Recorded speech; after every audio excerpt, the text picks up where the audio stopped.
Violet Pierce had spent 8 years perfecting the art of being invisible in Valley Creek, Texas, fixing engines alongside her father while secretly wielding cybersecurity skills that could topple governments. But the encrypted hard drive hidden beneath her bedroom floorboards contained evidence of illegal weapons trafficking worth billions, evidence her murdered mother had died protecting. At 8 years old, she'd been too young to understand what Dr. Jennifer Pierce had entrusted to her, and fear of losing her father like she'd lost her mother had kept the terrible secret buried alongside her childhood nightmares. Now 16 and finally skilled enough to decrypt her mother's files, Violet had been paralyzed between honoring the dead and protecting the living, waiting for courage that never seemed to come. When 3 black SUVs rolled up to Pierce Auto Repair on a sweltering Tuesday morning, carrying federal agents who knew exactly what they were looking for, Violet realized that time had run out, forcing her to choose between the safety of silence and the deadly responsibility of exposing a conspiracy that reached from corporate boardrooms to foreign battlefields. Quick pause before we continue. Tell us, where in the world are you watching from? If you're enjoying these stories, make sure to hit subscribe, because tomorrow's episode is absolutely mind-blowing. The summer heat in Valley Creek pressed down like a heavy blanket, making the air shimmer above the cracked asphalt of Highway 287 that split the town in half. Pierce Auto Repair sat on the eastern edge of town, a weathered concrete block building with 2 service bays and a hand-painted sign that had faded from red to pink over the years. The rolling hills of East Texas stretched beyond the shop, dotted with mesquite trees and abandoned oil wells that stood like skeletal monuments to better times. Violet crouched beneath the hood of a 2003 Ford pickup, her dark hair pulled back in a practical ponytail, grease already streaking her forearms despite the early hour. She wore faded jeans and a gray t-shirt that read Valley Creek High Eagles, though she'd cut off the sleeves to stay cooler. Her green eyes, inherited from her mother, focused intently on the serpentine belt she was replacing, but her mind wandered to the algebra test she had 3rd period and whether Blake Morris would notice if she skipped lunch again to work on Mrs. Patterson's transmission. "Hand me that 9/16, would you?" Her father called from the adjacent bay where he worked on Sheriff Reed's patrol car. Andrew Pierce moved with the economic precision of someone who'd spent 25 years coaxing life from dying engines. At 45, he carried himself like a man who'd learned to expect disappointment, but kept fighting anyway. His brown hair was graying at the temples, and permanent grease stains marked his fingernails like tattoos. Violet grabbed the wrench from the rolling tool cart and walked it over, noting how her father's shoulders tensed when he leaned over the engine. "Your back bothering you again?" she asked quietly. "Just getting old," Andrew replied, accepting the tool with a grateful nod. Nothing a little ibuprofen won't fix. But Violet saw how he favored his left side, the way he'd started doing after working 16-hour days to keep the shop afloat. Business had been slow since the new Jiffy Lube opened near the highway, and she knew he worried about making the lease payment each month. The weight of their financial struggles pressed against her chest like a physical thing, another secret she carried alongside the more dangerous one hidden in her bedroom. The bell above the front door chimed, and Alice Murphy walked in carrying a cardboard tray with 2 coffee cups and a paper bag that smelled like bacon. At 60, Alice moved with the purposeful energy of someone who'd spent decades organizing Valley Creek's various community efforts. Her silver hair was perfectly styled despite the heat, and she wore a blue dress that suggested she'd already attended the morning church service. "Thought y'all might could use some breakfast," Alice said, setting the tray on the counter near the cash register. "Betty Lou made those biscuits fresh this morning." "That's real kind of you, Miss Alice," Andrew said, wiping his hands on a shop rag as he emerged from under the patrol car's hood. "But you don't need to be bringing us food." "Nonsense," Alice replied with the tone of someone accustomed to having her charitable gestures accepted without argument. "Besides, I wanted to talk to Violet about the library's computer situation." Violet looked up from the Ford's engine, immediately alert but careful not to show it. "What's wrong with the computers?" Alice sighed dramatically. That new system the county installed is giving us nothing but trouble. Files disappearing, printers not working, the whole thing just freezes up for no reason. I know you're good with computers, honey. Helped me set up that email account last year." The request made Violet's stomach tighten.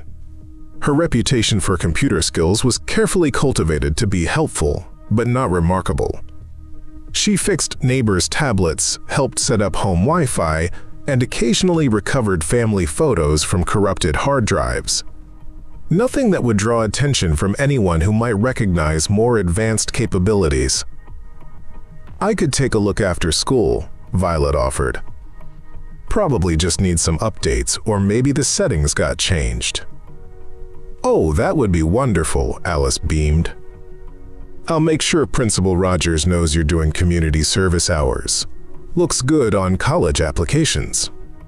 College applications? Another weight that pressed against Violet's ribs. How could she plan for a future when her past might explode at any moment? How could she fill out essays about her goals and dreams when her real story was locked away beneath her bedroom floor? Andrew accepted one of the coffee cups, and Violet saw him glance toward the highway where morning traffic moved slowly through town. Most of it was local. Farm trucks heading to the feed store, commuters driving to jobs in the county seat, high school kids in their parents' hand-me-down cars. But occasionally, vehicles passed through that didn't belong, and Andrew had taught her to notice them. "Sheriff Reed's coming by later to pick up his car," Andrew told Alice. "Said there's been some strangers asking questions around town, people claiming to be with the state, looking into local businesses." Alice frowned. "What kind of questions?" "Background checks, mostly. How long folks have been here, where they came from originally. Reed thinks it might be some kind of economic development survey, but—" Andrew's voice trailed off as he glanced at Violet. But he was worried. Violet could read it in the way he held his shoulders, the slight hesitation before he spoke. Her father had spent 8 years watching the horizon for threats that might never come, and that constant vigilance had worn grooves in his face that made him look older than his years. The bell chimed again, and Blake Morris ducked through the doorway, his 17-year-old frame already broad through the shoulders from farm work and football practice. His blonde hair was damp with sweat, and he wore a faded Carhartt t-shirt and jeans with fresh grease stains on the knees. "Morning, Mr. Pierce," Blake said with the polite formality his grandmother had drilled into him. "Miss Alice." He nodded to Violet with a slight smile that made her stomach flutter in a completely different way than the computer conversation had. "Blake Morris, you look like you've been working since dawn," Alice observed. "Yes, ma'am.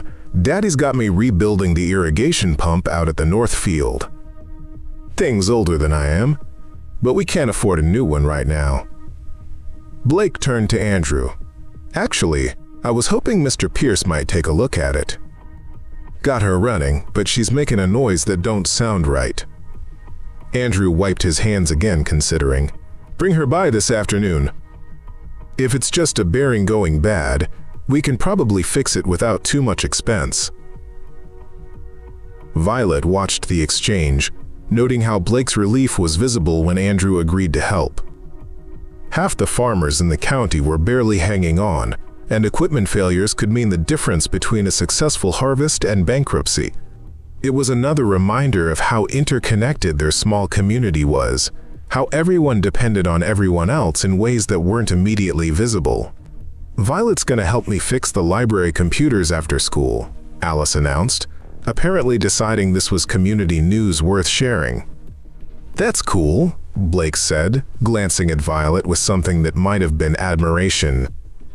"You're like some kind of computer genius or something." The compliment made Violet's cheeks warm, but it also triggered the familiar anxiety that came whenever her technical abilities were mentioned. "Not really," she said quickly. "Just picked up some stuff online." "Don't be modest," Alice protested. "Last month you figured out that virus problem on Pastor Torres's church computer in about 10 minutes.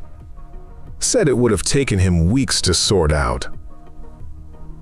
Violet busied herself with the Ford's engine, uncomfortable with the attention.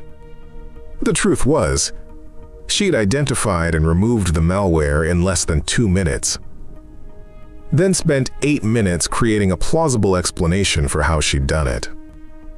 The constant need to hide her true capabilities was exhausting, like being fluent in a language she could never speak. Blake lingered near her workstation and she caught him watching her manipulate the wrench with quick, precise movements.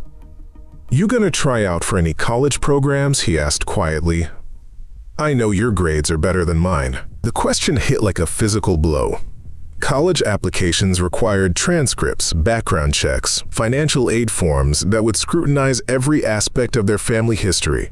How could she explain gaps in her father's employment history or the lack of extended family references? How could she risk the kind of official attention that came with academic achievement?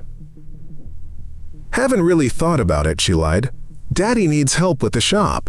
But Blake's expression suggested he didn't entirely believe her. He was smart enough to recognize that someone with her technical skills could have opportunities beyond Valley Creek, and kind enough to wonder why she seemed determined to limit herself. The conversation was interrupted by the distinctive rumble of heavy vehicles approaching from the highway. Andrew's head snapped up immediately, his coffee cup frozen halfway to his lips. Through the bay doors, they could see 3 black SUVs moving slowly down Main Street, their tinted windows reflecting the morning sun like mirrors. Government vehicles. Violet recognized them instinctively, the same way her father had taught her to identify the sound of different engine problems. These weren't local law enforcement or state officials making routine visits. The vehicles moved with the careful precision of people who knew exactly where they were going and what they expected to find when they got there. Alice noticed the sudden tension in the shop. "What's wrong?" "Nothing," Andrew said quickly, but his voice carried the flat tone he used when he was lying. "Probably just passing through." But the SUVs weren't passing through. They turned into the gravel parking area in front of Pierce Auto Repair, with synchronized precision, stirring up dust clouds that hung in the still air. Violet's heart hammered against her ribs as she watched 6 figures emerge from the vehicles, all wearing dark suits despite the Texas heat. "Blake," Andrew said quietly, "maybe you should head on home. Come back this afternoon about the pump." Blake looked confused but nodded, recognizing the authority in Andrew's voice. "Yes, sir. See you later, Violet." Alice gathered her coffee tray with the practiced efficiency of someone who'd learned to read social situations quickly. "I'll just leave these biscuits for later," she murmured, moving toward the back exit. Violet remained crouched beneath the Ford's hood, her hands still holding the wrench but no longer moving.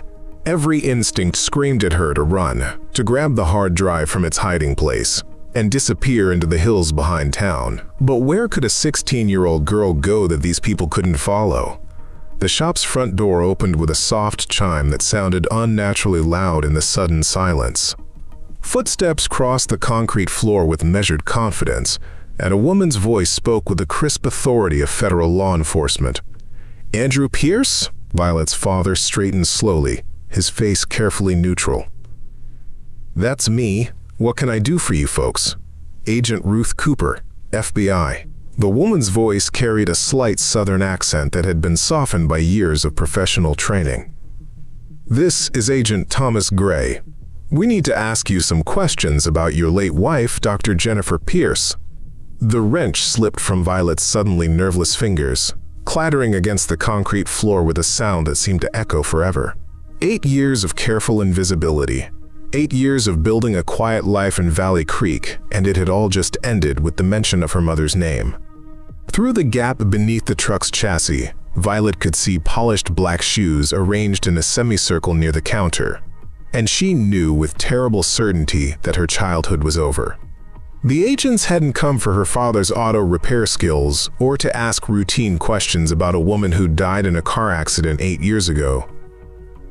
They'd come for the truth that Violet had been too afraid to reveal, and now that truth was going to destroy everything her family had built in their desperate attempt to stay hidden. Agent Cooper's voice cut through the heavy air like a blade. "Mr. Pierce, we have reason to believe your wife's death wasn't accidental, and we think you know why." Telling and preparing this story took us a lot of time, so if you're enjoying it, subscribe to our channel. It means a lot to us. Now back to the story. The silence in Pierce Auto Repair stretched like a taut wire, broken only by the distant hum of the air conditioning unit that had been struggling against the Texas heat since before dawn. Violet remained crouched beneath the Ford's chassis, her heart pounding so loudly she was certain everyone in the shop could hear it. Through the narrow gap between the truck's frame and the concrete floor, she could see Agent Cooper's polished black shoes positioned with military precision near the front counter. Andrew Pierce stood perfectly still for a moment that felt like an eternity, his weathered hands hanging at his sides as he processed the words that had just shattered their carefully constructed peace. When he finally spoke, his voice carried the measured calm of a man who'd rehearsed this conversation 1,000 times in his nightmares. "My wife died in a car accident 8 years ago," he said quietly. "Icy roads, lost control going around a curve. Nothing suspicious about it." Agent Cooper stepped closer, her footsteps deliberate on the concrete floor. Violet caught a glimpse of her through the truck's undercarriage. A woman in her late 30s with auburn hair pulled back in a severe bun, wearing a charcoal suit that somehow managed to look crisp despite the humidity. Her partner, Agent Gray, remained near the entrance, his presence blocking the most obvious exit. "Mr. Pierce," Cooper continued, "your wife was Dr. Jennifer Pierce, a systems engineer with Level 4 security clearance who worked on classified defense contracts for Meridian Defense Systems. 3 days before her death, she accessed files related to Project Clearwater, files that were way above her clearance level." Violet's stomach dropped as she recognized the name. Project Clearwater had appeared in fragments across the encrypted files she'd been slowly decoding over the past year. Shipping manifests with altered destinations, purchase orders for equipment that didn't match the stated end users, communication logs between Meridian executives and buyers whose names appeared on federal watch lists. Andrew's jaw tightened almost imperceptibly. Jennifer worked on computer systems, networks and databases, nothing classified. Whoever told you different got their facts wrong. "Did she?" Agent Gray spoke for the first time, his voice carrying a slight Midwestern accent. He was younger than Cooper, maybe early 30s, with the kind of clean-cut appearance that suggested recent military service. "Because our investigation shows she downloaded terabytes of data in the 72 hours before her death. Financial records, shipping logs, communication intercepts, everything related to illegal weapons sales to foreign buyers." The accusation hung in the air like smoke from a grease fire. Violet pressed her hand against her mouth to keep from making any sound, her mind racing through the implications of what the agents were saying. If they knew about her mother's data theft, if they could prove it happened, then they might also know about the encrypted drives Jennifer had hidden before her death. Andrew moved closer to the Ford, and Violet could see his work boots just inches from where she crouched. "I don't know anything about weapons sales or classified files," he said, his voice gaining strength. "Jennifer came home every night, helped with dinner, watched TV, normal life. Whatever you think she was involved in, you're barking up the wrong tree." But Cooper wasn't backing down. "Mr. Pierce, we have security footage from Meridian's data center showing your wife accessing restricted servers. We have logs of file transfers to external drives. We have communication records showing she'd made contact with investigative journalists specializing in defense contractor corruption." Each revelation hit like a physical blow. Violet had known her mother was brilliant, had known she died protecting something important. But the scope of what Jennifer had discovered was larger than anything she'd imagined. Her mother hadn't just stumbled across evidence of corruption. She'd systematically gathered proof of an operation that reached into the highest levels of government contracting. "Even if that were true," Andrew said carefully, "Jennifer's been dead 8 years. Whatever she might have found, it died with her." Agent Gray pulled out a tablet, swiping through screens with practiced efficiency. Actually, Mr. Pierce, that's where you're wrong. 3 weeks ago, someone used Jennifer's old security credentials to access a Meridian backup server. Same digital fingerprint, same encryption methods she used before her death.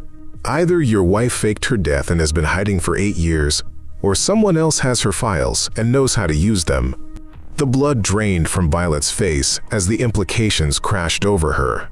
The late-night sessions in her bedroom, carefully probing Meridian's network security using techniques her mother had taught her years ago. She'd thought she was being careful, routing her access through multiple proxy servers and using her mother's old credentials as camouflage. But apparently, federal cybersecurity experts were better at tracking digital footprints than a 16-year-old, no matter how talented. Cooper stepped closer to Andrew, her voice dropping to a more personal tone. Mr. Pierce, we know you loved your wife. We know you've been protecting something for the past 8 years. But if you have her files, if you know what she discovered, you're sitting on evidence of crimes that are still happening. American weapons are ending up in the hands of terrorists because someone at Meridian is willing to sell to anyone with enough money. Andrew's shoulders sagged slightly, the weight of 8 years of secrets pressing down on him like a physical burden. What do you want from me? Cooperation, Cooper replied. Help us find Jennifer's files. Help us stop these weapons sales before more people die. In exchange, we can offer you and your family protection from the people who killed your wife. The casual mention of family protection made Violet's blood run cold. The agents knew about her. They'd done enough investigation to understand that Andrew Pierce had a 16-year-old daughter who might have inherited more than just her mother's green eyes. Andrew was quiet for a long moment, weighing options that all seemed to lead toward disaster. I need time to think about this. Time is something we don't have much of, Agent Gray said, consulting his tablet again. Our intelligence suggests Meridian is planning a major sale to buyers in Eastern Europe, military-grade equipment worth hundreds of millions. If that transaction goes through, the weapons will disappear into the black market, and will lose any chance of tracking them. Cooper pulled a business card from her jacket pocket, setting it on the counter next to Alice's abandoned biscuits. Mr. Pierce, I understand this is overwhelming, but every day we wait, more weapons reach people who want to use them against American interests. Your wife died trying to prevent that. Don't let her sacrifice be meaningless. The agents moved toward the exit with the same coordinated precision they'd used when entering. But at the doorway, Cooper turned back one final time. Oh, and Mr. Pierce? If your daughter happens to know anything about computers, you might want to remind her that accessing federal servers without authorization is a felony, even for minors. The threat was delivered with professional politeness, but its meaning was crystal clear. They knew about Violet's activities, and they were giving the family one chance to cooperate before escalating to arrests and prosecutions. After the SUVs disappeared down Highway 287, leaving only dust clouds and the lingering scent of expensive cologne, Andrew stood motionless in the center of his shop. The familiar sounds of Valley Creek gradually returned. Traffic on the highway, the distant rumble of farm equipment, the periodic chime of the Methodist church bell marking the half hour. Violet crawled out from beneath the Ford, her jeans dusty and her mind reeling from everything she'd overheard. Father and daughter looked at each other across the service bay, both understanding that their 8 years of careful invisibility had just evaporated like morning mist. How much do they know? Violet asked quietly. But Andrew ran his hands through his graying hair, suddenly looking every one of his 45 years. More than I hoped. Not as much as they could. He walked to the front door, turning the sign from open to closed and sliding the deadbolt into place. We need to talk. They sat on overturned crates near the tool bench, the same makeshift seating they'd used for their most serious conversations since Violet was small. Andrew had always been a man of few words, but when he spoke, his daughter listened. "Your mother left you more than just computer skills," he began. "She left you a choice that I've been hoping you'd never have to make." Violet's hands trembled as she processed the weight of his words. "The hard drive under my floor. It's what they're looking for, isn't it?" Andrew nodded slowly. "Part of it. Jennifer hid copies in multiple places, with different people she trusted.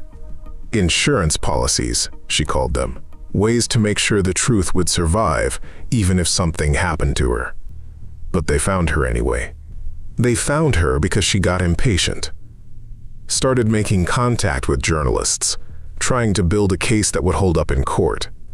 Jennifer was brilliant, but she wasn't paranoid enough." Andrew's voice carried the bitter wisdom of someone who'd learned too late about the cost of trust. She thought the system would protect her if she followed the rules. She was wrong. Violet stared at the concrete floor, where drops of oil had created abstract patterns over years of automotive work. "What happens now? Now you decide what kind of person you want to be," Andrew said quietly. "Your mother spent her last weeks copying files and building evidence because she believed some things were more important than safety. But you're 16 years old, and you've got your whole life ahead of you. I won't ask you to throw that away for something that might not even matter." The weight of the choice pressed against Violet's chest like a physical thing. She could give the agents what they wanted, expose Meridian's crimes, and honor her mother's memory by finishing what Jennifer had started. Or she could destroy the evidence, let the family disappear again, and try to build a normal life somewhere far from Valley Creek. But as she sat in the familiar comfort of her father's workshop, surrounded by the tools and machinery that had defined her childhood, Violet realized the choice wasn't really about the evidence at all. It was about the kind of person her mother had raised her to be, and whether she had the courage to live up to that legacy. Outside, storm clouds gathered on the western horizon, promising the kind of Texas thunderstorm that could wash away everything or make the ground fertile for new growth. Either way, change was coming to Valley Creek, and Violet Pierce would have to decide whether to run from it or stand her ground and fight. The storm that had been threatening all morning finally broke just after noon, sending sheets of rain across Valley Creek's dusty streets and turning the gravel parking lot of Pierce Auto Repair into a maze of muddy puddles. Violet sat cross-legged on her bedroom floor, staring at the loose floorboard that had hidden her mother's legacy for 8 years, while thunder rolled across the East Texas hills like distant artillery. The encrypted hard drive lay in her palm, no bigger than a deck of cards but containing enough evidence to topple a defense contractor worth billions. She'd pulled it from its hiding place after her father went to check on Grandma Mary, needing to hold the physical proof of her mother's sacrifice while she wrestled with the impossible choice Agent Cooper had presented. Her bedroom was a study in contrasts, teenage normalcy mixed with evidence of extraordinary abilities. Posters of indie bands hung alongside printouts of network security protocols. A stuffed elephant from childhood sat next to a laptop that could breach corporate firewalls in minutes. The same hands that painted her nails pale blue on Friday nights could decode government-level encryption before breakfast. Violet's phone buzzed with a text from Blake Morris. "Heard the FBI was at your dad's shop. Everything okay?" News traveled fast in Valley Creek, especially when federal agents made house calls. By now, half the town would know about the morning's visit, and speculation would be spreading like kudzu in August. She typed back, "Just some questions about an old insurance claim. Nothing serious." The lie came easily, but it tasted bitter. Blake had been her friend since middle school, had shared lunches with her when money was tight, had never once made her feel different for being the mechanic's daughter with the mysterious past. He deserved better than deception, but the truth would put him in danger. Another text appeared. "Want to talk? I'm helping Daddy with the irrigation pump, but I could come by later."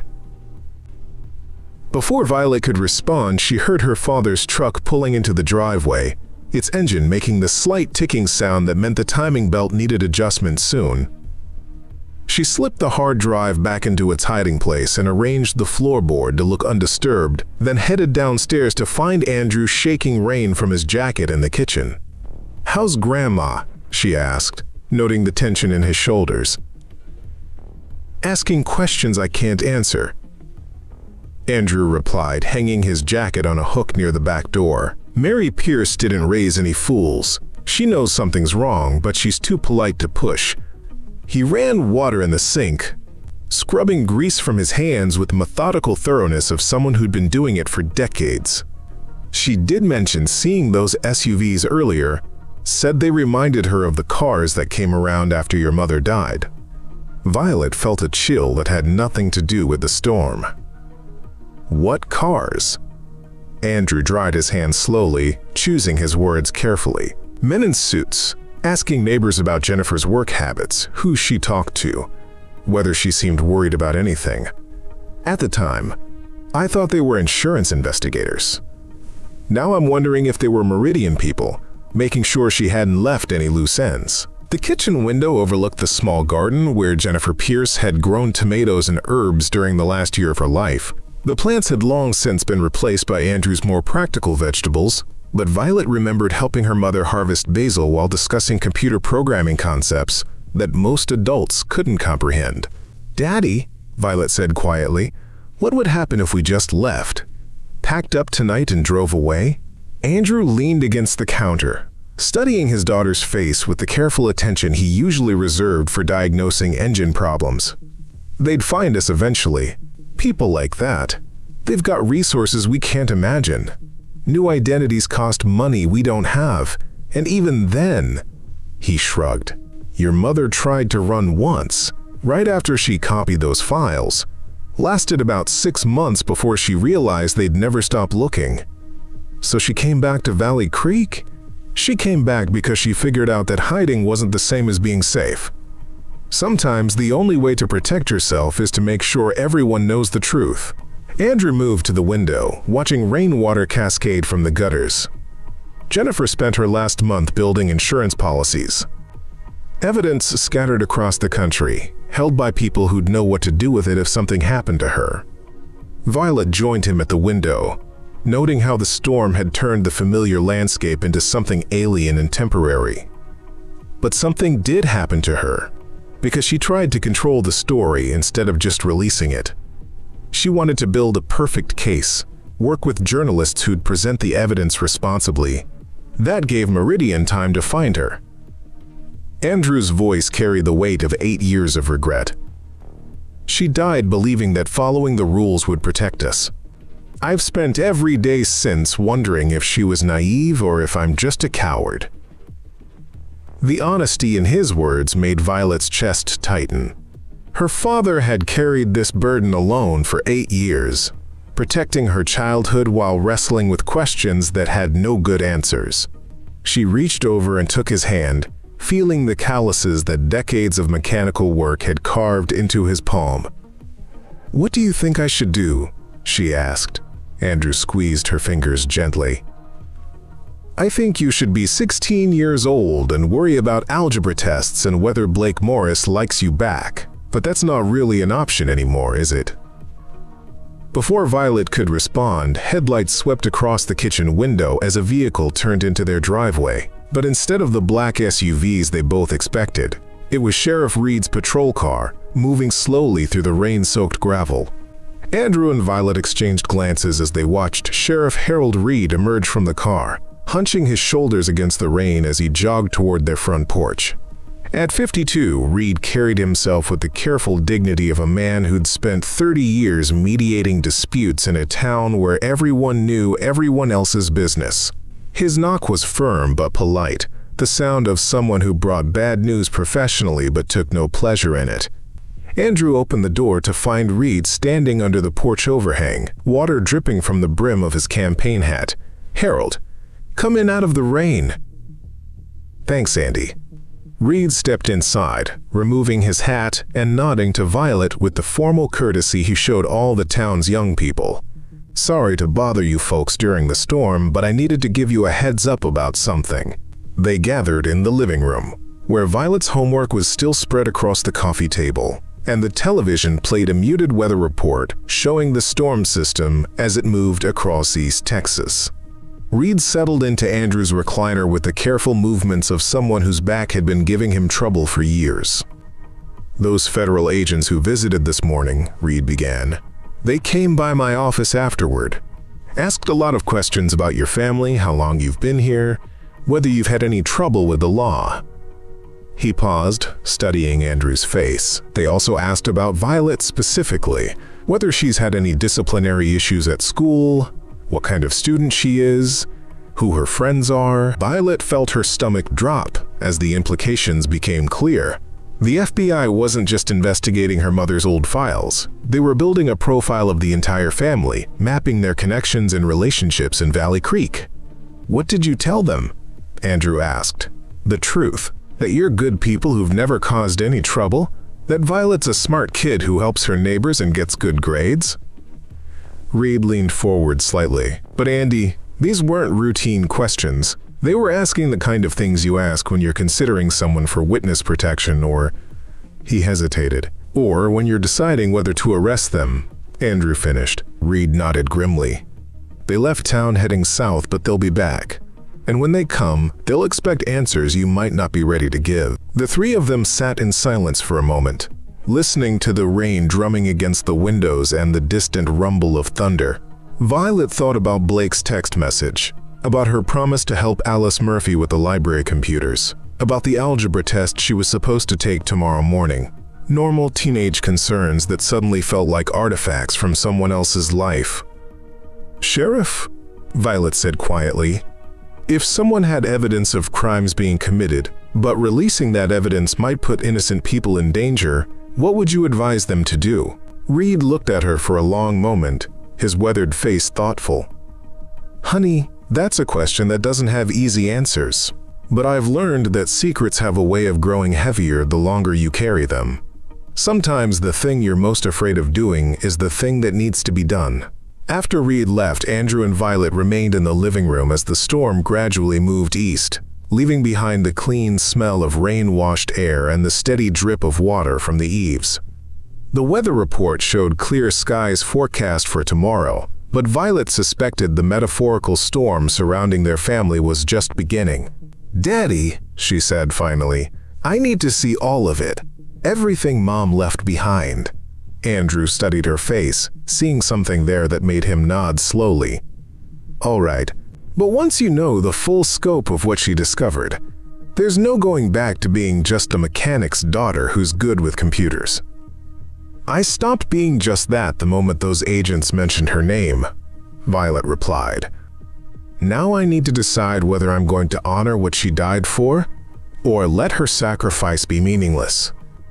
As the last of the storm clouds disappeared over the horizon, Violet Pierce prepared to step fully into the legacy her mother had left behind, knowing that whatever choice she made would change not just her own life, but the lives of everyone in Valley Creek who had become family over the past 8 years. The hard drive beneath her bedroom floor contained more than evidence of corporate corruption. It held the power to transform a frightened teenager into someone who could stand against forces that had destroyed her mother. Whether she was ready for that transformation remained to be seen, but the choice was no longer avoidable. Outside, the first stars appeared in the clearing sky, and Violet realized she was about to discover just how much courage Jennifer Pierce had tried to pass down to her daughter, along with a talent for understanding the hidden language of machines. The hidden room beneath Pierce Auto Repair had been carved from the Texas limestone during the 1940s, originally serving as a storm shelter for the family who'd built the shop. Jennifer Pierce had discovered it 3 months before her death and transformed it into something between a war room and a digital fortress, complete with independent power supplies and communication equipment that couldn't be traced through conventional channels. Andrew led Violet down the narrow wooden stairs behind a false wall in the shop's storage room, their flashlight beams cutting through air that smelled of limestone dust and old electronics. The space was larger than Violet had imagined, maybe 12 feet square, with concrete walls lined with shelves holding equipment she recognized as military-grade communications gear. "Your mother was paranoid about electronic surveillance," Andrew explained, pulling a chain to illuminate a single bulb hanging from the ceiling. "Everything down here runs on battery power, completely isolated from the grid." She called it her insurance office. The room contained 3 workstations with computers that looked like they'd been assembled from high-end components, along with servers humming quietly in reinforced cases. But what caught Violet's attention were the walls themselves, covered with printed photographs, documents, and hand-drawn charts connected by different colored string like something from a detective movie. "Jesus," Violet whispered, moving closer to examine the evidence her mother had compiled. The central focus was an organizational chart for Meridian Defense Systems, but not the public corporate structure that appeared in annual reports. This showed shadow companies, offshore accounts, and a network of international buyers that read like a who's who of global terrorism. Matthew Preston's name appeared at the center, surrounded by connections to arms dealers, military contractors, and government officials whose public positions should have made such relationships impossible. Project Clearwater was just the beginning, Andrew said quietly, joining Violet in front of the wall display. "Your mother discovered that Meridian was using legitimate defense contracts as cover for a much larger operation. They'd fulfill the official orders, then use the same production lines to create additional weapons for black market sales." Violet studied a series of shipping manifests that showed military-grade equipment being routed through multiple countries before reaching final destinations in conflict zones. The paper trail was deliberately complex, designed to obscure the connection between American manufacturers and foreign buyers who shouldn't have access to such weapons. "How much money are we talking about?" she asked. Andrew pointed to a financial chart that tracked payments through various offshore accounts. "Conservative estimate? $2 billion over the past 5 years. But it's not just about money. Some of these weapons have been used against American forces overseas. Soldiers dying from bullets and bombs manufactured in American factories." The scope of the betrayal hit Violet like a physical blow. Her mother hadn't just discovered corporate corruption. She'd uncovered treason on a scale that reached into the highest levels of government and defense contracting. No wonder someone had been willing to kill to keep it secret. She moved to examine a section of the wall dedicated to personnel files, recognizing several names from news reports about military contractors. But one photograph made her stop completely. A younger version of Agent Ruth Cooper in military uniform, standing alongside other officers in what appeared to be a Pentagon briefing room. "Daddy," Violet said slowly, "Agent Cooper isn't just FBI, she's military intelligence." Andrew followed her gaze to the photograph. "Your mother suspected there were people inside the government who knew about Meridian's activities, but couldn't act through official channels. If Cooper is one of them, it might explain why she's approaching us directly instead of going through normal federal procedures." Violet studied Cooper's face in the photograph, noting the determined expression that suggested someone committed to justice regardless of political consequences. But could they trust her motives, especially when the stakes involved treason at the highest levels of government? Moving to another workstation, Violet found files detailing Meridian's current operations. The intelligence was recent, some of it dated within the past month, suggesting that Jennifer's network of contacts had continued feeding information to someone even after her death. "Who's been maintaining all this?" Violet asked. "Dr. Samuel Brooks," Andrew replied, pointing to a contact list posted near one of the computers. "He worked with your mother at Meridian before retiring early. Said he couldn't stomach what the company was becoming. He's been collecting evidence ever since, hoping someone would eventually be able to use it." Dr. Brooks was the whistleblower Principal Rogers had mentioned, the former engineer who'd tried to warn people about corporate corruption. If he'd been working with Jennifer and continuing her investigation, he might be the key to understanding how to proceed with the evidence. Violet activated one of the computers, surprised when it booted immediately to a desktop showing multiple encrypted folders. Her mother had apparently configured the system to recognize her biometric data, suggesting Jennifer had always intended for her daughter to eventually access this information. The first folder contained video recordings of Meridian executives discussing sales to foreign buyers in language that left no doubt about their criminal intent. Matthew Preston's voice was clear, as he authorized weapons shipments to countries under international embargo, discussing profits and market expansion with the casual tone of someone selling office furniture. "We need to document everything," Violet said, her voice steadier than she felt. "Digital copies, physical backups, multiple distribution points. If something happens to us, this evidence has to survive." Andrew nodded, recognizing the determination in his daughter's voice as something inherited from her mother. "There's already a distribution network in place. Brooks has contacts at major newspapers, congressional oversight committees, international human rights organizations, but activating it means we can never go back to our quiet life here." Violet understood the weight of that choice. Once they released Jennifer's evidence, Valley Creek would no longer be a sanctuary. The Pierce family would become public figures in a scandal that would dominate news cycles and congressional hearings for years. Their neighbors would be subjected to media attention, federal investigations, and the kind of scrutiny that could destroy a small community's cohesion. But as she studied the evidence of weapons sales that had funded terrorism and cost American lives, Violet realized her mother's choice had never really been between safety and justice. It had been between complicity and courage, between protecting herself and protecting the country she'd sworn to serve. A soft chime from one of the computers indicated an incoming encrypted message. Violet opened it to find a brief note from someone identified only as Eagle Eye. Corporate security team deployed to Valley Creek. Multiple vehicles, professional surveillance equipment. Suggest immediate action or extraction. The message was time-stamped 15 minutes ago, meaning Meridian's people were already in town and getting into position. The corporate response to federal interest had been swift and decisive, suggesting they had sources inside government agencies who'd warned them about the FBI investigation. "We're out of time," Violet said, showing her father the message. Andrew read it twice, his face grim. Eagle Eye is Dr. Brooks' contact at Meridian. Someone still inside the company who's been feeding him intelligence.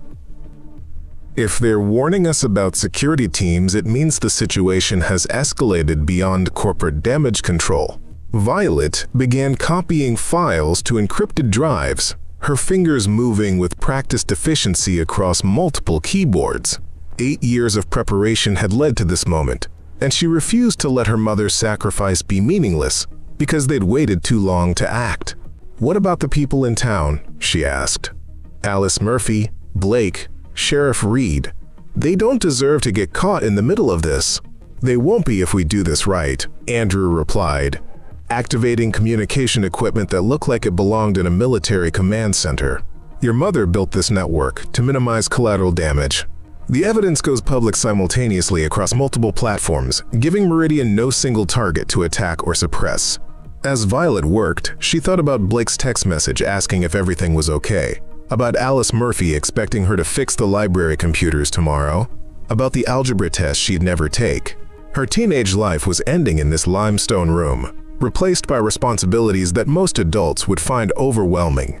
But she also thought about the soldiers who died from weapons her mother had tried to keep out of terrorist hands, about the families destroyed by conflicts funded through Meridian's illegal sales, about the corruption that had turned American manufacturing into a pipeline for global violence. Jennifer Pierce had died believing that some truths were worth any personal cost.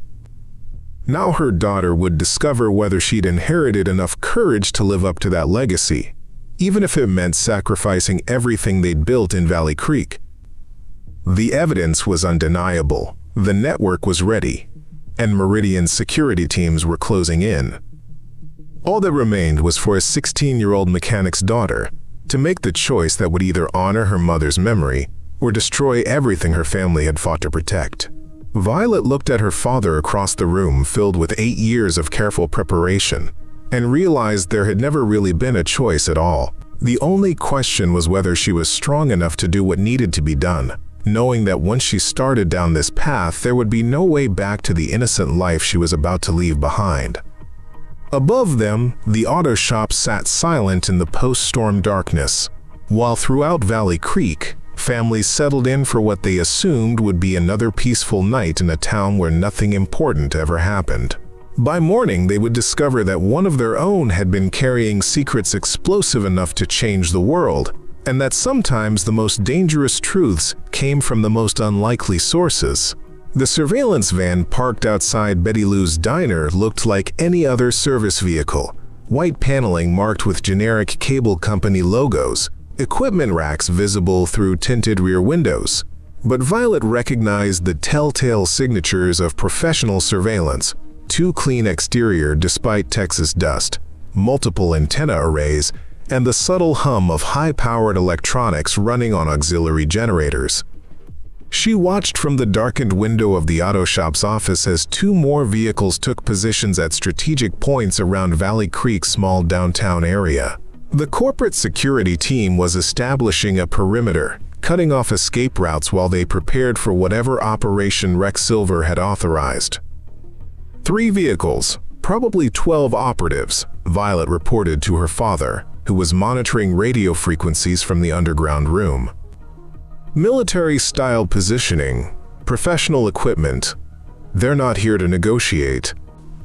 Andrew's voice crackled through the concealed speakers Jennifer had installed throughout the shop. Dr. Brooks confirms that Silver's team has authorization to recover corporate assets by any means necessary. That includes eliminating witnesses who might compromise ongoing operations. The casual mention of elimination sent a chill through Violet that had nothing to do with the night air seeping through the building's old windows. These weren't government agents bound by legal procedures. They were private military contractors whose loyalty belonged to whoever signed their checks.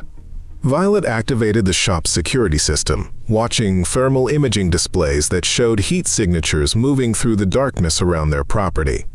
6 figures approached from different directions, coordinating their movements with the precision of people who'd done this kind of operation many times before. "They're coming in quiet," she reported. "No lights, no sirens. They want to keep this contained." Andrew emerged from the hidden stairs, carrying a duffel bag filled with encrypted drives and backup documentation. "Distribution network is active. If we can hold them off for 20 minutes, the evidence uploads to servers in 6 countries simultaneously. After that, it doesn't matter what happens to us." But 20 minutes felt like an eternity when facing professionals who killed people for a living. Violet's hands moved across her laptop keyboard, accessing Valley Creek's municipal networks through vulnerabilities she'd discovered months ago during routine exploration of local systems. "I can create some confusion," she said, pulling up controls for traffic lights, emergency services, and the town's aging cellular tower. "Maybe buy us the time we need." "Do it," Andrew replied, checking the load on a hunting rifle that hadn't been fired in 8 years. "But remember, these people aren't just trying to stop us. They're trying to make us disappear completely. No bodies, no evidence, no trace that we ever existed." Violet triggered a cascade of system failures across Valley Creek's infrastructure.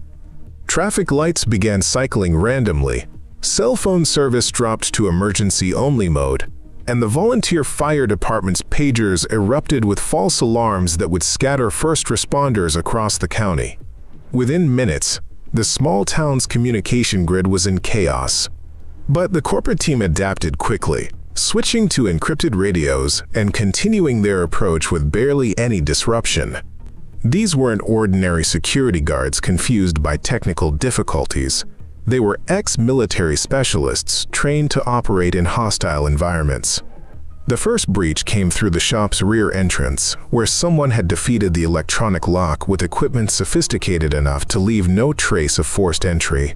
Violet watched on security monitors as 2 figures in tactical gear swept through the storage area with practiced efficiency, checking corners and blind spots like people who understood that their targets might be armed and dangerous. "They're inside," she whispered into her headset. Andrew's voice was steady despite the circumstances. "Remember what your mother taught you.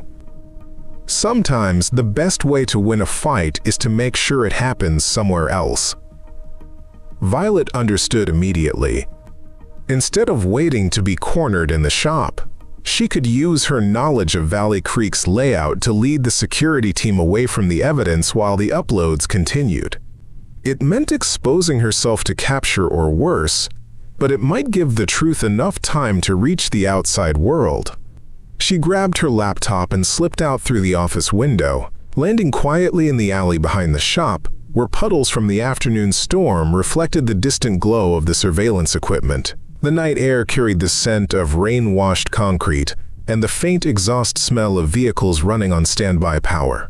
Moving carefully through shadows she'd known since childhood, Violet made her way toward the old grain elevator that dominated Valley Creek's skyline.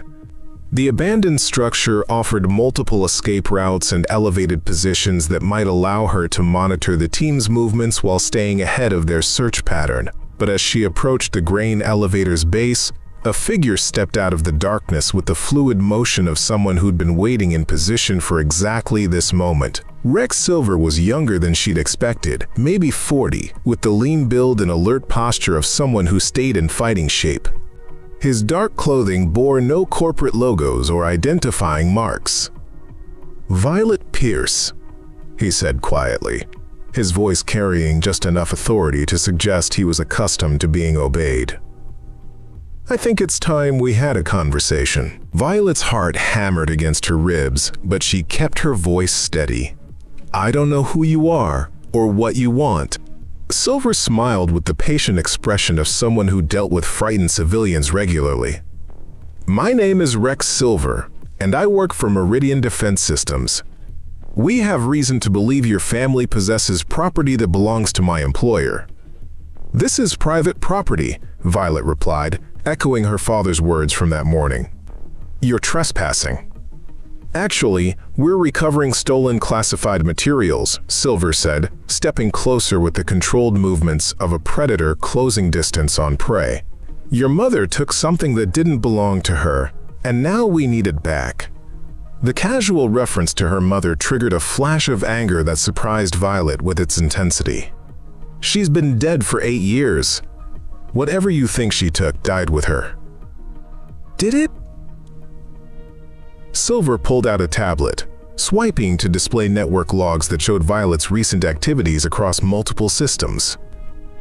"Someone with her access codes has been very busy lately. Someone with skills that suggest extensive training in cybersecurity and network infiltration." The evidence of her digital footprints was undeniable, displayed with the kind of detail that suggested Meridian's technical capabilities were even more sophisticated than she'd realized. They'd been tracking her activities for months, building a profile while she thought she was operating invisibly.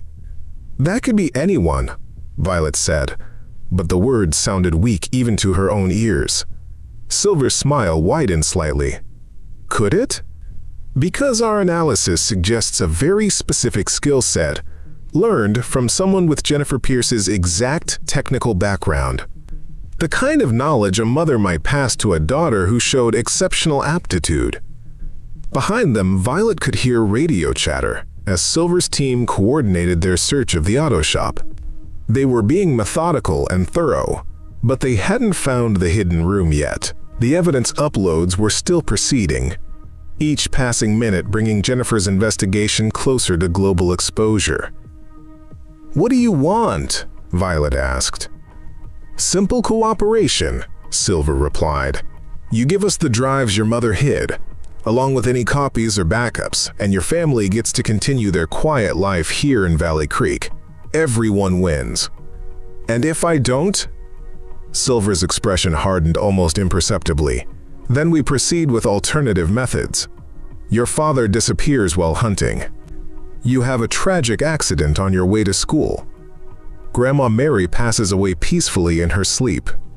Small towns lose people all the time, Miss Pierce. Usually, no one asks too many questions." The threats were delivered with professional calm, but their meaning was crystal clear. Meridian would eliminate anyone who threatened their operations. and they had the resources to make those eliminations look like natural causes. Violet's laptop chimed softly with an incoming message from Dr. Brooks. Upload 60% complete. Hold position if possible. 12 more minutes. If she could keep Silver talking for 12 more minutes, Jennifer's evidence would reach journalists and government oversight committees across the globe. After that, Meridian's threats would be meaningless, because the truth would be public record. "You killed her," Violet said quietly. "My mother died because she found out what you were doing." Silver studied her face with the careful attention of someone evaluating a potential threat. "Your mother died because she made poor choices about information that didn't belong to her. We gave her multiple opportunities to return what she'd taken and walk away. She chose to escalate instead. She chose to expose the truth about weapons sales that got American soldiers killed. She chose to interfere with operations that were above her security clearance," Silver corrected. "National security sometimes requires difficult decisions that civilians don't understand." The rationalization was delivered with absolute conviction, suggesting Silver genuinely believed that Meridian's illegal activities served some higher purpose. It was the mindset of someone who'd spent years justifying increasingly questionable actions in service of institutional loyalty. Violet's laptop chimed again. "Upload 75% complete. FBI en route to your position." Agent Cooper had apparently been monitoring the situation and called for backup. Federal agents were coming to Valley Creek, which meant Silver's team was about to face complications they hadn't planned for. If Violet could stall for just a few more minutes, the cavalry might arrive before the situation escalated beyond negotiation. "You know what I think?" Violet said, backing slowly toward the grain elevator's entrance. "I think you're scared. Scared that people will find out how you've been selling weapons to terrorists while wrapping yourself in the flag." Silver's professional calm cracked slightly, revealing something harder underneath. "Miss Pierce, you're 16 years old. You have no idea what you're dealing with or what the consequences might be for people who interfere with national security operations." "National security?" Violet's voice gained strength as her anger overcame her fear. "You mean corporate profits? You mean selling American weapons to anyone with enough money, even if they use those weapons against American soldiers?" The accusation hit home, and Silver's expression shifted from patience to something approaching menace. "You have 30 seconds to decide whether you want to cooperate or whether your family becomes a cautionary tale about the dangers of possessing classified information." But Violet's laptop displayed the message she'd been waiting for. "Upload complete. Evidence now public record. FBIETA 3 minutes. 8 years of hiding, 8 years of carrying her mother's secrets, and it was finally over." Jennifer Pierce's investigation was now in the hands of journalists, congressional committees, and international human rights organizations. Meridian Defense Systems' illegal weapons sales would be front-page news within hours. "Too late," Violet said with a smile that channeled every bit of her mother's defiant courage. "The truth is already out there." Silver's face darkened as he realized his mission had failed, but his hand moved towards something concealed beneath his jacket, with the practiced motion of someone who didn't accept failure gracefully. In the distance, sirens wailed as federal agents raced toward Valley Creek, but they might not arrive in time to prevent Silver from eliminating the witnesses who'd just destroyed his employer's criminal empire. Violet backed toward the grain elevator's entrance, knowing that the next few minutes would determine whether her mother's sacrifice had been worth the price they were all about to pay for choosing justice over safety. The grain elevator's rusted ladder stretched 30 feet above Valley Creek's main street, each rung worn smooth by decades of Texas weather and neglect. Violet climbed steadily upward, while Rex Silver's frustrated voice echoed from the base of the structure, coordinating with his team as federal sirens grew louder in the distance. "Target is mobile, heading for elevated position," Silver reported into his radio. "Contain the perimeter, but avoid civilian casualties until we assess federal response." From her vantage point halfway up the ladder, Violet could see the entire town spread below like a model railroad set. The three surveillance vehicles maintained their positions despite the approaching chaos, their operators apparently committed to completing their mission regardless of federal interference. But she also noticed something else. Lights coming on in houses throughout Valley Creek as residents woke to the sound of sirens and unfamiliar radio chatter. Her laptop, secured in a canvas messenger bag across her shoulder, chimed with incoming messages as news organizations began responding to the evidence dump. Reuters, Associated Press, The Washington Post, major outlets were already scrambling to verify and publish the most explosive defense contractor scandal in decades.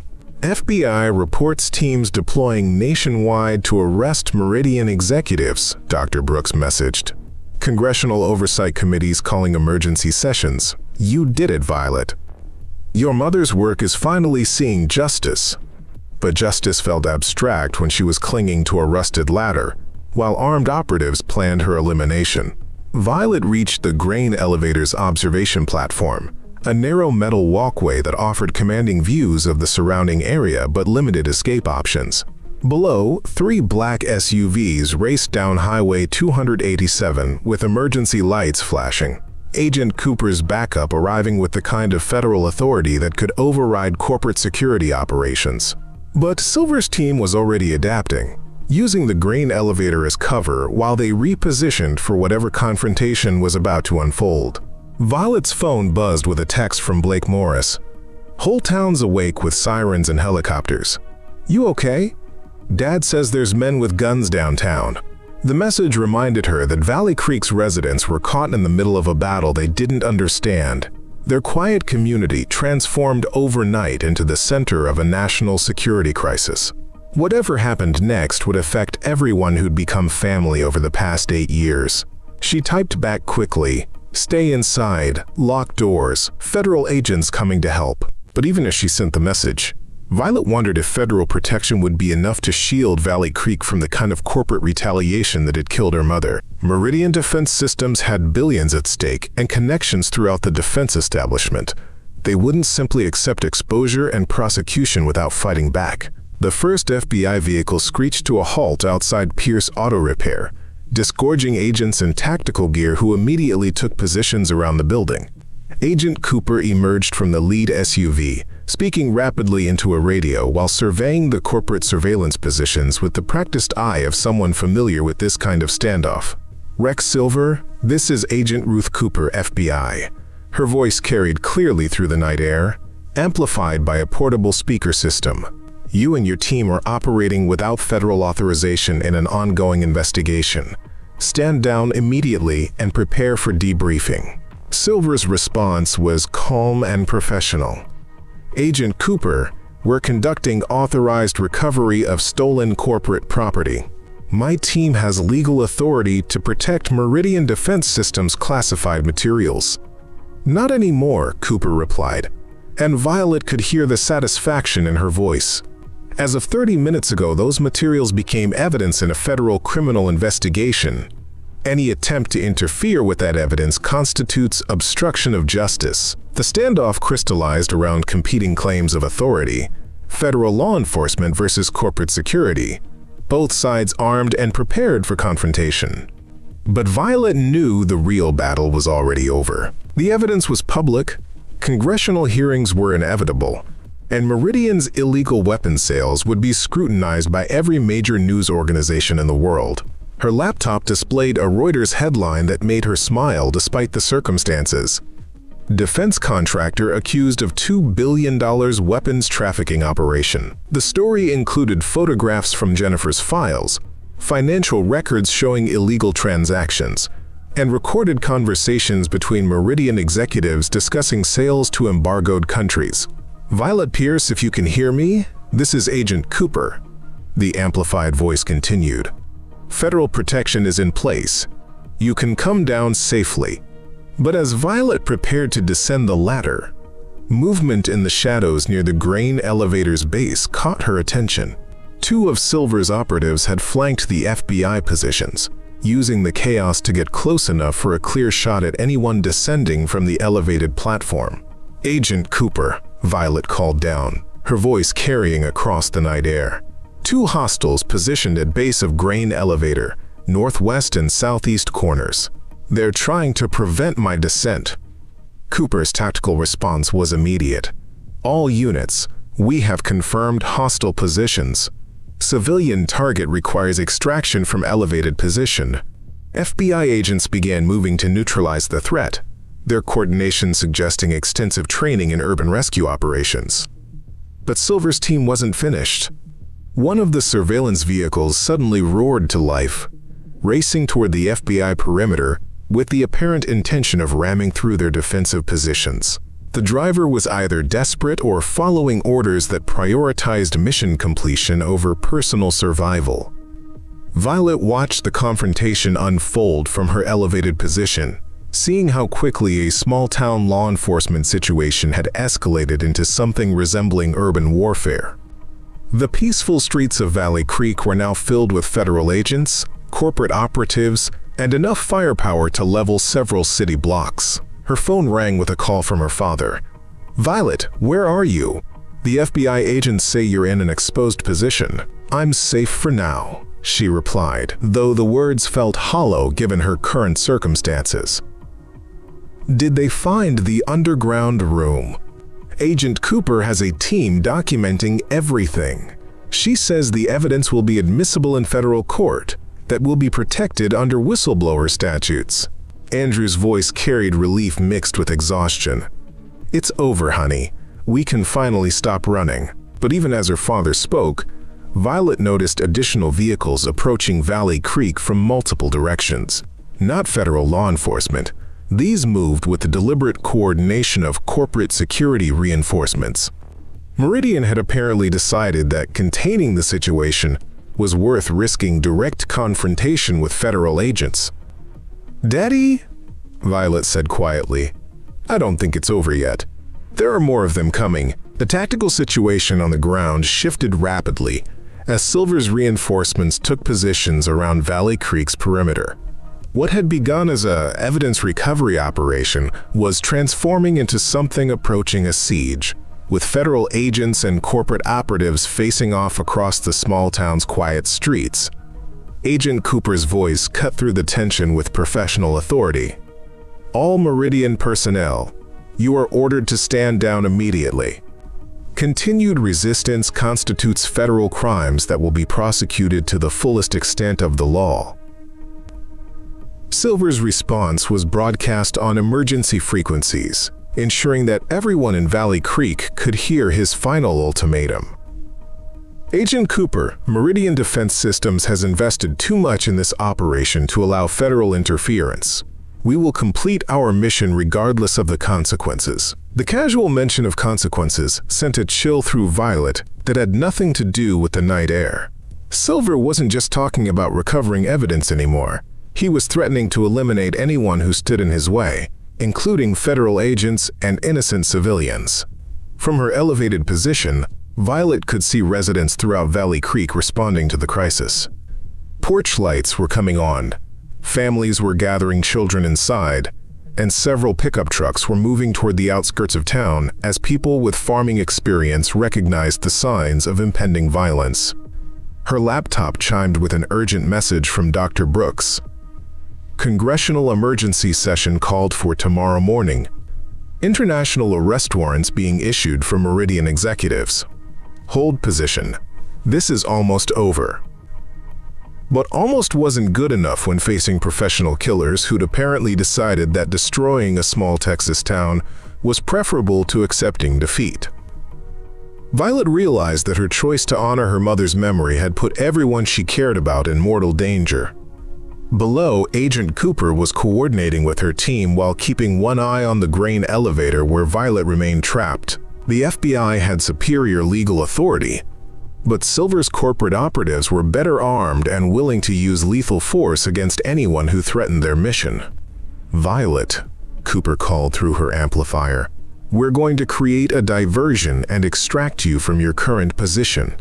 When you see smoke grenades deployed, climb down immediately and move toward the auto shop. Federal agents will provide cover. The plan was simple but dangerous, using concealment to mask Violet's movement, while federal agents engaged Silver's team in direct confrontation. Success would depend on timing, coordination, and whether corporate operatives were willing to fire on federal law enforcement officers. As Violet prepared for what might be her last few minutes on the grain elevator platform, she thought about Blake Morris texting to check on her safety, about Alice Murphy expecting her to fix library computers tomorrow, about the algebra test she'd never take. Her decision to expose the truth had transformed Valley Creek from a quiet sanctuary into a battlefield, and the people who'd become her chosen family were paying the price for her courage. But she also thought about the American soldiers who would no longer die from weapons sold by Meridian Defense Systems, about the terrorist organizations that would lose access to military-grade equipment, about the corruption that would finally face justice because a 16-year-old mechanic's daughter had chosen to honor her mother's sacrifice. Jennifer Pierce had died believing that some truths were worth any personal cost. Now, as smoke grenades began erupting throughout Valley Creek's downtown area, her daughter was about to discover whether that belief was worth the lives of everyone who tried to protect her. The smoke grenades detonated in perfect sequence across Valley Creek's main street, filling the night air with thick white clouds that transformed the familiar landscape into something from a war zone. Violet began her descent down the grain elevator's ladder as federal agents moved into position, their tactical lights cutting through the artificial fog like lighthouse beams in a storm. But Rex Silver's team had anticipated the extraction attempt. Muzzle flashes erupted from 3 different positions, as corporate operatives opened fire on the FBI agents, their suppressed weapons creating sharp cracks that echoed off the surrounding buildings. Violet pressed herself against the ladder's metal rungs as bullets sparked off the grain elevator's steel framework inches from her head. Federal agents taking fire from multiple positions.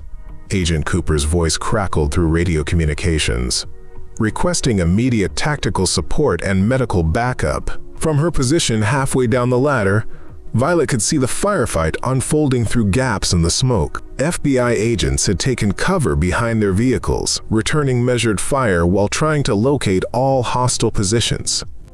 But Silver's operatives were using Valley Creek's buildings as cover, turning the small town's main street into a maze of deadly crossfire. A new voice cut through the radio chatter. Sheriff Harold Reed coordinating with his deputies to evacuate civilians from the danger zone. All residents remain indoors and away from windows. Valley Creek Fire Department standing by for medical emergencies. We're going to get through this, folks. The sheriff's calm authority reminded Violet that this wasn't just a federal operation anymore. It was a community defending itself against forces that threatened everything they'd built together. People who'd welcomed the Pierce family 8 years ago were now risking their lives to protect them from corporate assassins. Violet's laptop, still secured in her messenger bag, continued receiving updates as the global response to Jennifer's evidence accelerated. European Union officials were freezing Meridian assets, congressional leaders were demanding emergency hearings, and international law enforcement agencies were coordinating arrests of weapons traffickers across multiple countries. But the immediate situation on Valley Creek's streets remained deadly. One of Silver's operatives had taken position in the old hardware store, using its elevated windows to provide sniper coverage of the main intersection. Federal agents were pinned down by accurate fire that suggested military training and high-quality equipment. "Violet," Agent Cooper's voice reached her through the smoke. "Can you make it to the auto shop's rear entrance? We've got agents in position to provide cover." Looking toward Pierce Auto Repair, Violet could see federal agents using her father's building as a command post, while technical specialists documented the evidence from Jennifer's underground room. But reaching that position meant crossing 30 yards of open ground, while corporate snipers maintained overwatch of every possible route.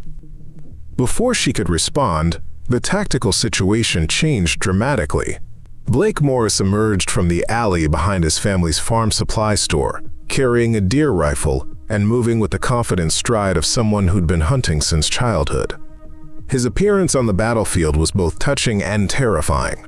a 17-year-old farm kid deciding to protect his friend despite facing professional killers. "Blake, get back inside," Violet called out, her voice carrying across the chaos. But Blake had already identified the sniper position in the hardware store, using his knowledge of Valley Creek's layout to approach from an angle the corporate operative hadn't anticipated. His shot was clean and precise, the kind of marksmanship that came from years of taking down coyotes threatening livestock. The sniper threat eliminated, FBI agents immediately pressed their tactical advantage.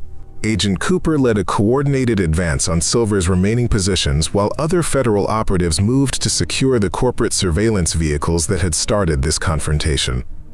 Violet dropped the final 10 feet from the ladder, landing hard on the gravel behind the grain elevator as smoke continued to obscure visibility throughout the downtown area. But as she prepared to run toward the auto shop, Rex Silver stepped out of the concealment with his sidearm drawn, his professional calm finally cracked by the complete failure of his mission. 8 years, he said quietly, his voice carrying a mixture of frustration and grudging respect. 8 years we've been hunting for Jennifer Pierce's evidence, and it was hidden by a 16-year-old girl who learned to fight back. Violet faced him across 10 feet of smoke-filled air, noting how Silver's tactical gear was scorched from the firefight and his left arm hung at an odd angle suggesting injury, but his weapon remained steady, pointed directly at her chest. "My mother died for the truth," Violet replied, her voice carrying more strength than she felt. "I won't apologize for finishing what she started." "Your mother was naive," Silver said. "She thought exposing one corrupt defense contractor would change anything. But there are dozens of companies like Meridian, hundreds of operations like Project Clearwater. You've won a single battle in a war that's been going on for decades." The cynicism in his words was absolute, suggesting someone who'd spent years justifying increasingly questionable actions until corruption seemed inevitable rather than criminal. But Violet recognized something else in his expression. The desperation of a man who'd staked everything on institutional loyalty only to watch that institution crumble. "Maybe," Violet said, backing slowly toward better cover, "but at least those soldiers who died from illegally sold weapons will have justice. And maybe other people will find the courage to expose the truth about their corrupt employers." Silver's laugh was harsh and bitter. "Justice? Miss Pierce, you've just declared war on people with unlimited resources and no moral constraints. This doesn't end with congressional hearings and criminal trials. This ends when everyone who knows the truth is dead." But even as he spoke, additional federal vehicles were arriving in Valley Creek, bringing the kind of overwhelming law enforcement presence that could contain corporate security operations. Silver's team was outnumbered, outgunned, and operating without legal authority on American soil. Agent Cooper's voice cut through the night air, amplified and directed specifically at Silver's position. "Rex Silver, you are surrounded by federal agents and local law enforcement.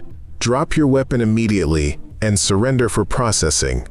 Silver's grip tightened on his sidearm as he calculated options that all led toward capture or death.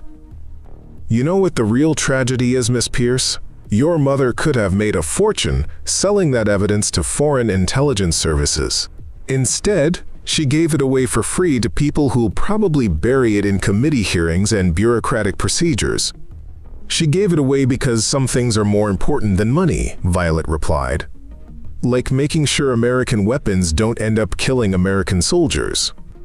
The moral certainty in her words seemed to hit Silver like a physical blow, reminding him of principles he'd abandoned during his career in corporate security. For just a moment, his professional mask slipped to reveal something almost human underneath. "You really believe that, don't you?"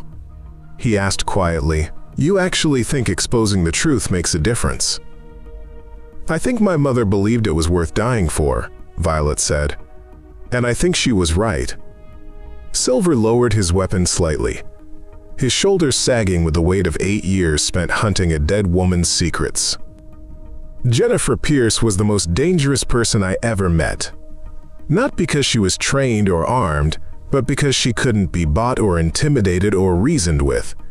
She believed in something bigger than self-preservation. Behind him, federal agents were moving into position with the coordinated precision of people trained to resolve hostile situations without civilian casualties.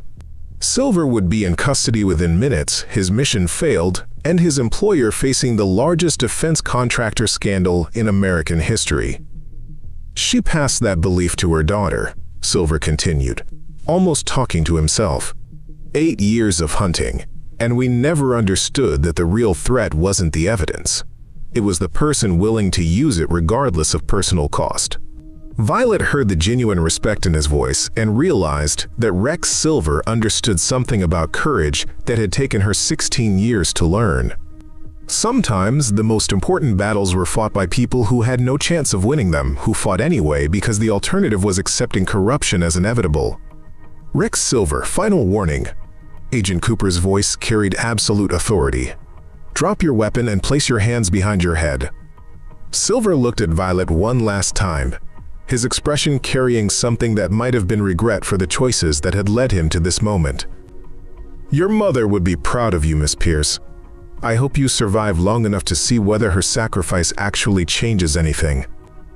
He dropped his sidearm and raised his hands as federal agents closed in from multiple directions. The immediate threat was over, but Violet understood that Silver's warning about other corrupt operations contained more truth than comfort. Exposing Meridian defense systems was just the beginning of a much larger fight. As the smoke cleared from Valley Creek's main street, residents began emerging from their homes to survey the damage. Broken windows, bullet holes in storefronts, and federal evidence teams processing crime scenes. Their quiet community would never be quite the same, but they were alive. The truth was public, and justice was finally proceeding through the proper channels. Jennifer Pierce's 8-year journey from corporate engineer to martyred whistleblower had reached its conclusion, carried across the finish line by a daughter who'd inherited her mother's courage, along with her technical skills. Violet walked toward Pierce Auto Repair, where her father waited with Agent Cooper and a team of federal investigators. The hardest part was over, but she suspected the most complicated part was just beginning. Dawn broke over Valley Creek like a gentle blessing, painting the bullet-scarred buildings in soft gold light that made the previous night's violence seem like a half-remembered nightmare. Violet stood in the doorway of Pierce Auto Repair, watching federal crime scene technicians document evidence while her father spoke quietly with Agent Cooper near the counter where Alice Murphy's breakfast biscuits still waited, untouched since yesterday morning. The underground room had become a hub of federal activity, with specialists photographing Jennifer's wall charts and carefully cataloging 8 years of accumulated evidence. Violet felt strange watching strangers handle her mother's work, transforming intimate family secrets into official government documents that would fuel congressional hearings for months to come. The preliminary analysis is extraordinary, Agent Cooper was telling Andrew, her voice carrying professional admiration mixed with personal sympathy. Your wife documented the most comprehensive corporate espionage case in modern history. The evidence will support prosecutions across multiple countries and industries. Andrew nodded slowly, his weathered hands wrapped around a coffee cup that Sheriff Reed had brought from the diner. Jennifer always said the truth had to be bulletproof if it was going to survive contact with lawyers and politicians. Looks like she was right. Through the shop's windows, Violet could see Valley Creek beginning to heal from the night's trauma. Betty Lou had opened the diner early to feed federal agents and displaced residents, while Pastor Torres organized volunteer crews to board up broken windows and sweep glass from the sidewalks. The community's response was practical and immediate, people helping people because that's what neighbors did during crisis. Her phone buzzed with a text from Blake Morris. Dad says I can skip school to help with cleanup. Want to work together? Coffee's on me. The normalcy of the invitation felt surreal after facing corporate assassins and international weapons trafficking, but it also reminded Violet that life in Valley Creek would continue despite everything that had changed. Blake had risked his life to help her last night, and now he was offering to buy her coffee like any other teenage boy interested in spending time with a girl he liked. She typed back, "Yes, but I'm buying. Hero's privilege." Blake's response was immediate. "Heroes don't climb grain elevators while people shoot at them. That's just crazy brave." Agent Cooper approached Violet as she finished texting, her expression thoughtful. "Miss Pierce, I need to discuss some practical matters about your family's future safety. The immediate threat is over, but Meridian's network extends beyond the people we arrested last night." They walked outside into the morning air, where federal vehicles were beginning to depart as the crime scene processing neared completion. Valley Creek looked almost normal, except for the occasional bullet hole and the lingering smell of smoke grenades that had dissipated hours ago. "Rex Silver was right about one thing," Cooper continued. "This investigation will create enemies who have significant resources and long memories. The Bureau can provide security for the immediate future, but eventually you'll need to make decisions about how to live with that reality." Violet considered the implications while watching Alice Murphy emerge from the library, carrying a box of computer equipment that had been damaged during the firefight. The older woman's determined expression suggested she was already planning to rebuild whatever had been broken, because that's what communities did when outside forces tried to destroy them. "What kind of decisions?" Violet asked. "Relocation with new identities, ongoing federal protection, or—" Cooper paused, choosing her words carefully. "Or you accept that your life has changed permanently and learn to live with the consequences of being the person who exposed one of the largest defense contractor scandals in history." The choice was familiar. Another version of the decision Violet had been avoiding for 8 years. Run and hide? Or stand and fight? Knowing that fighting meant accepting danger as a permanent part of life. "Agent Cooper," Violet said quietly, "how many other Meridian defense systems are out there? How many other Project Clearwaters?" Cooper's expression grew grim. "More than I'd like to admit. What your mother discovered was just one operation run by one company. The intersection of defense contracting, international arms sales, and corporate corruption creates opportunities for the kind of crimes we exposed last night. So this isn't really over. This case is over. Meridian Defense Systems will be prosecuted, their executives will face prison, and their illegal operations will be shut down. But the larger problem?" Cooper shrugged. "That requires people willing to do what your mother did, risk everything to expose the truth when they discover it." Violet understood the subtle recruitment pitch. Agent Cooper was suggesting that the skills and courage that had brought down Meridian could be applied to other investigations, other corrupt operations that needed exposure. It was an invitation to make whistleblowing a career rather than a single act of defiance. "You're asking me to become a professional truth teller," Violet said. "I'm asking you to consider whether the world needs more people like Jennifer Pierce," Cooper replied. "People who can't be bought or intimidated, who have the technical skills to gather evidence and the moral courage to use it regardless of personal cost." Before Violet could respond, Dr. Samuel Brooks emerged from a federal vehicle that had just arrived from Dallas. At 67, he moved with the careful precision of someone whose body had been betrayed by age but whose mind remained razor-sharp.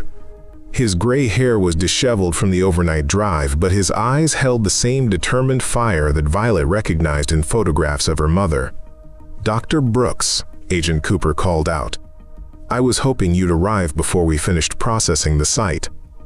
Brooks approached with the measured gait of someone who'd spent decades thinking before speaking. "Agent Cooper." "Miss Pierce." He nodded to Violet with formal respect. "I wanted to thank you personally for completing your mother's work. Jennifer would be extraordinarily proud of your courage." Meeting the man who'd continued her mother's investigation for 8 years felt surreal, like encountering a character from a story she'd been living without fully understanding. Dr. Brooks represented the network of allies Jennifer had built, people committed to justice who'd waited years for someone with the skills and access to finish what she'd started. "Dr. Brooks," Violet said, "Agent Cooper was just explaining that there are other corrupt operations that need investigation, other companies like Meridian." Brooks's smile was sad but determined. "Unfortunately, yes.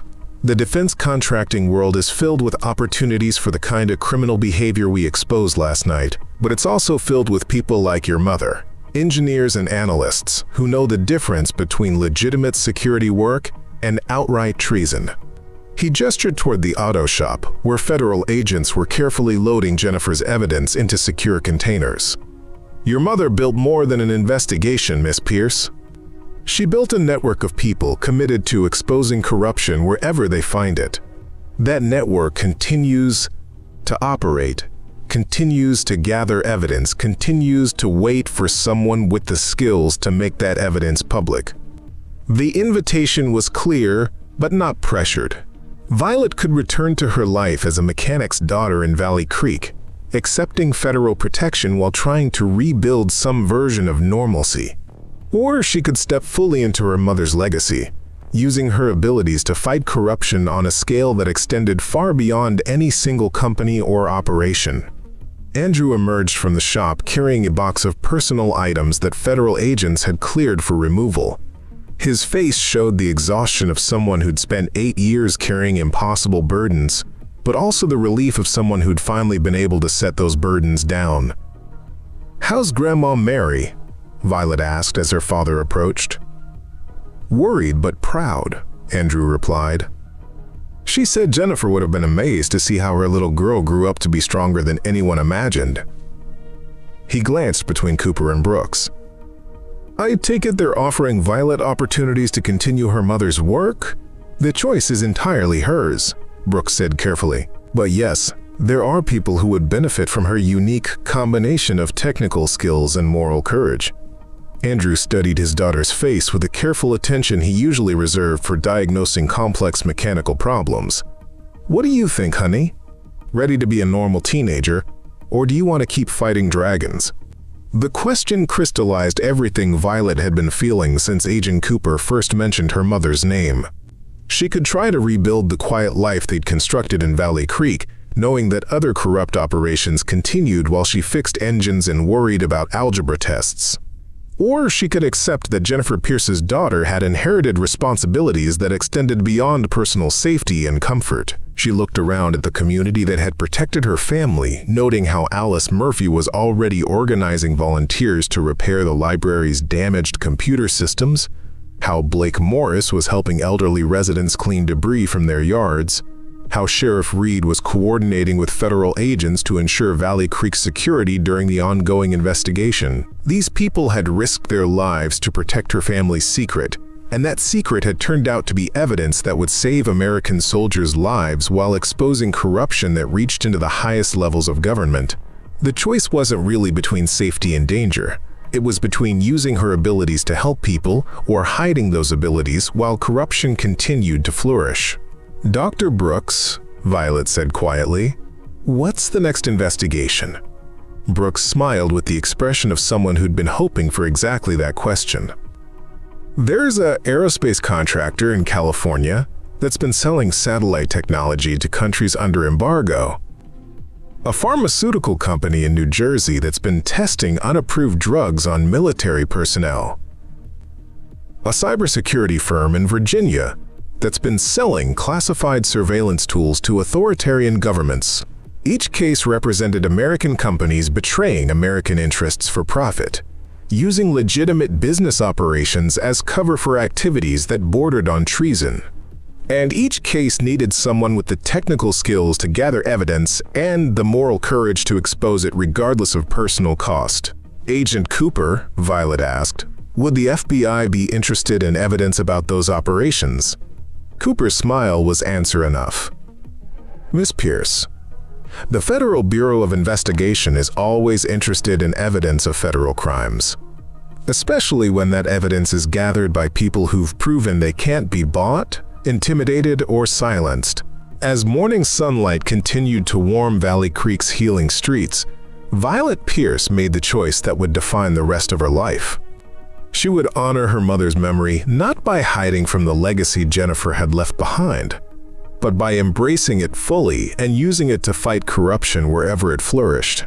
The quiet mechanic's daughter who'd spent 8 years perfecting the art of invisibility was about to become very visible indeed. 6 months later, Violet Pierce sat in the passenger seat of Blake Morris's pickup truck as they drove through Valley Creek's main street, noting how the bullet holes in the hardware store had been repaired and painted over until no trace of that violent night remained visible. The town had healed itself with the same quiet determination it applied to surviving droughts, economic downturns, and the gradual exodus of young people seeking opportunities in larger cities. But beneath the surface normalcy, everything had changed. The old grain elevator now housed a sophisticated communications array that Dr. Brooks had helped install, disguised as routine cellular equipment upgrades. Pierce Auto Repair operated with federal security enhancements that most customers never noticed, and Alice Murphy's library had become an unofficial research center for investigating corporate corruption across multiple industries. "You nervous about tonight?" Blake asked, glancing at the garment bag hanging in the truck's rear window that contained Violet's dress for the Congressional Medal of Honor ceremony in Washington. "Terrified," Violet admitted, though her voice carried more excitement than fear. "I keep thinking about how Mom would have felt, knowing that her work was getting official recognition from the people she died trying to protect." The ceremony would honor Jennifer Pierce posthumously for her service in exposing the Meridian Defense Systems conspiracy, making her the first civilian contractor to receive such recognition for whistleblowing activities. But more importantly for Violet, it would provide cover for a meeting with Congressional Oversight Committee members about 3 ongoing investigations into defense contractor corruption. Blake pulled into the diner parking lot, where Betty Lou had organized a small send-off celebration for Violet's trip to the nation's capital. The gesture was typical of Valley Creek's response to their resident whistleblower. Public pride mixed with private concern about the dangers her work created for everyone who cared about her. Inside the diner, familiar faces gathered around tables decorated with red, white, and blue streamers that Betty Lou had probably been saving since the last 4th of July celebration. Sheriff Reed sat with his wife, discussing security arrangements with Agent Cooper, who'd become a regular visitor during Violet's transition from protected witness to active federal consultant. "There's our local hero," called out Pastor Torres, raising a coffee cup in mock salute. "Ready to shake hands with senators and congressmen?" Violet blushed as the small crowd applauded, still uncomfortable with public attention, despite months of media coverage about the Meridian case. The Washington Post had featured her on the front page under the headline, "Teenager Who Toppled Defense Giant," while CNN had produced a documentary about inherited courage and family legacies of resistance.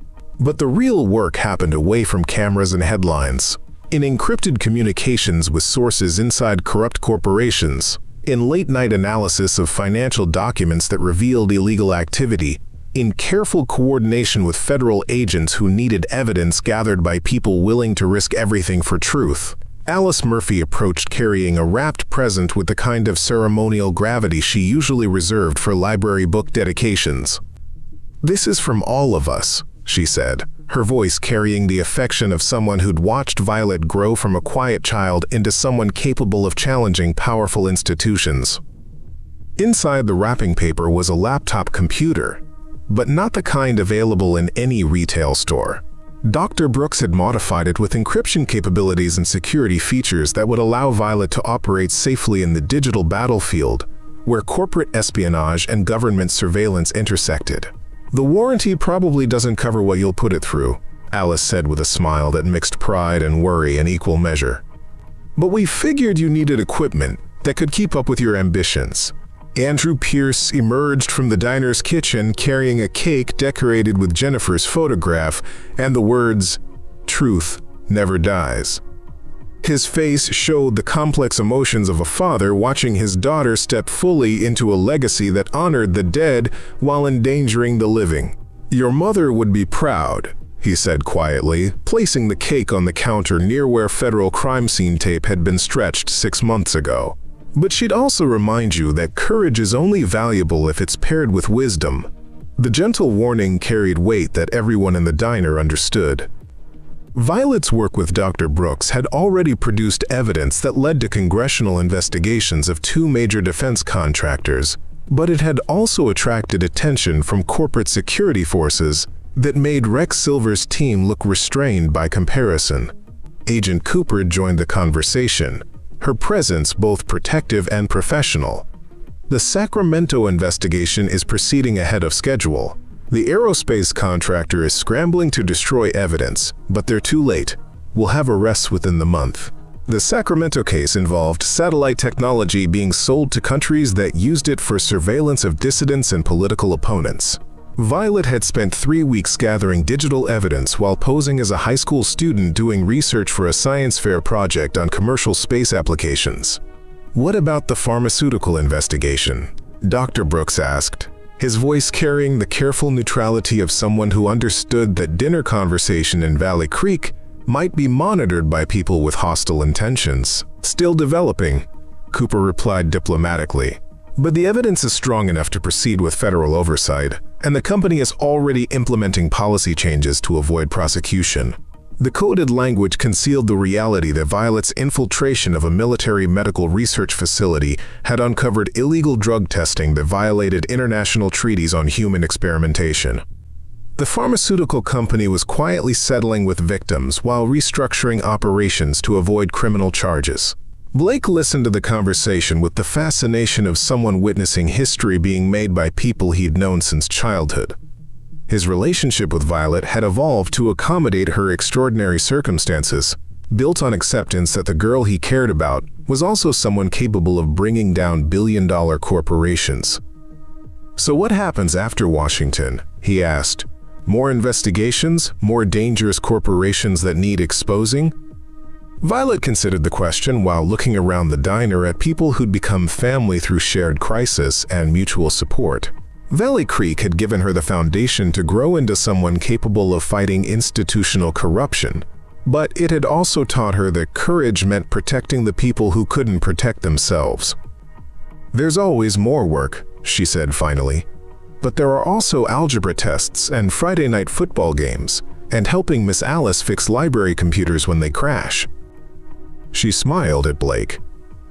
"Some things are too important to sacrifice, even for saving the world." The balance was delicate but essential, maintaining connections to normal life while engaging in work that required extraordinary commitment. Violet had learned that fighting corruption was a marathon rather than a sprint, requiring sustainable practices that prevented the kind of burnout that destroyed activists and whistleblowers.